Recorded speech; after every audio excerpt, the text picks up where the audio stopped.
ఖమ్మం జిల్లా పెనుబల్లి మండలం దేవతలగుట్ట వద్ద అక్రమంగా గ్రీన్ ఫీల్డ్ కు మట్టి తోలుతున్న లారీని అడ్డుకొని గిరిజనులు ఆందోళన దిగారు. దేవతలగుట్ట వద్ద ఎలాంటి అనుమతులు లేకుండా బాంబ్ బ్లాస్టింగ్ చేసి అక్రమంగా మట్టి తరలిస్తున్నారని, బ్లాస్టింగ్ కారణంగా తమ ఇల్లు బీటలు వాలుతున్నాయని, అదేవిధంగా గుట్ట సమీపంలోని పంట పొలాలు పాడవుతున్నాయని గిరిజనులు ఆందోళన చేపట్టారు. లారీలు మితిమీరిన వేగంతో ప్రయాణించడం కారణంగా నిత్యం ఏదో ఒక ప్రమాదం జరిగి అనేక ప్రాణాలు పోతున్నాయని గుట్టగూడెం గ్రామస్తులు ఆవేదన వ్యక్తం చేస్తున్నారు. అక్రమంగా మైనింగ్ కు పాల్పడుతున్న వ్యక్తులపై చర్యలు తీసుకోవాలని, మట్టి తోలకాలను నిలిపివేయాలని డిమాండ్ చేశారు.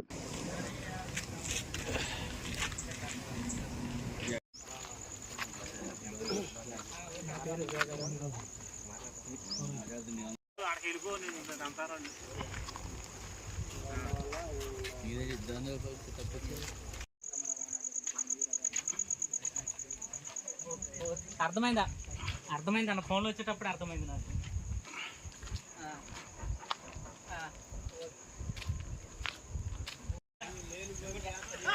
బ్లాస్టింగ్ వల్ల దీని చుట్టుపక్కల ఉన్న మా గ్రామం బాగా ఇళ్లల్లోని సామాన్లు కానీ క్రాకులు కానీ రావడం జరుగుతుంది. దానివల్ల ఈ మైన్లో జరిగే అక్రమ బ్లాస్టింగ్లు మట్టి తోలకాలు వీటి వల్ల ప్రజలు అనారోగ్యానికి గురవుతున్నారు. కావున దీన్ని నిలిపివేయాలని మేము ఈరోజు ధర్నా చేయడం జరుగుతుంది. ఈ బ్లాస్టింగ్ వల్ల చుట్టుపక్కల ఉండే మా పంట పొలాలు కూడా నాశనం అవుతున్నాయి. ఆ డస్ట్ వల్ల కూడా పండే పంటలు కూడా దానివల్ల నాశనం అయ్యే వీలుంది. కాబట్టి దీన్ని పూర్తిగా ఆపేయాలని కోరుకుంటున్నాం. మా చుట్టుపక్కనే ఉన్నది మా గ్రామం, 2 కిలోమీటర్ల దూరంలో. ఇక్కడ అక్రమ మట్టి రవాణా, కంకరు వల్ల చాలా ఇబ్బంది కలుగుతుంది. అలాగే ఇళ్లకు పగులు రావడం, జనాలకి శ్వాసకోశ ఇబ్బందులు చాలా వస్తున్నాయి. అలాగే పంట నాశనాలు, దానివల్ల కూడా విపరీతమైన డస్ట్ వల్ల పంటలు కూడా నాశనం అవుతున్నాయి.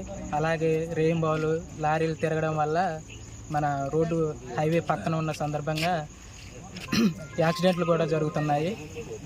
అలాగే దీన్ని అధికారుల దృష్టికి తీసుకెళ్లాలని మేము ఈరోజు పెద్ద ఎత్తున ధర్నా చేయడానికి వచ్చాము.